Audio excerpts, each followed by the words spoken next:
ভাসমান একটা চর দ্বীপ। এই দ্বীপে যে আমরা বসবাস করতেছি এটা আসলে অনেকটা খাট বলতে গেলে। এই যে আমরা কোনো না কোনো সময়ে কোনো না কিছু হয়ে যায়, হ্যাঁ, এমন একটা বইভিত্তির মধ্যে আছে। আসলে মায়ার টানে আমরা জন্মভূমিকে ফেলে যেতে পারতেছি না, এটাই যে আসলে। কিন্তু এখানে আসা যাওয়া অনেকটা রিস্কি। হ্যাঁ, আপনি কিছু বলতে চাইছেন?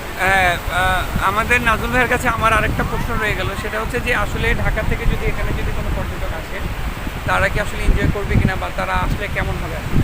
না, অবশ্যই এখানে এনজয় করার মতো অনেক অনেক অনেক স্পেস রয়ে গেছে। আসলে যেহেতু এই দ্বীপগুলো আমাদের, এটা হচ্ছে পরিবেশে ছড়িয়ে দেওয়ার দায়িত্বটা হচ্ছে আমাদের। আমরা অনেকে এখানে এই সম্পর্কে আমরা একেবারে অবগত না, কিন্তু আমি সবাইকে ইনভাইট করবো যে আপনারা অবশ্যই এই দ্বীপটা এখানে চলে আসেন। এখানে দেখার মতো অনেক অনেক অনেক কিছু আছে। আপনি এখানে কখনোই আপনি একা বলেই ফিল করবেন না। এখানে অসংখ্য হাজার হাজার লক্ষ লক্ষ মানুষ এখানে এই স্পেসে সমবেত হচ্ছে। শুধু একটা স্পেসই না, পুরো মাইলটা মানে এখানে একসাথে সূর্য অস্ত এবং সূর্য উদয় দুইটাই দেখা যাচ্ছে।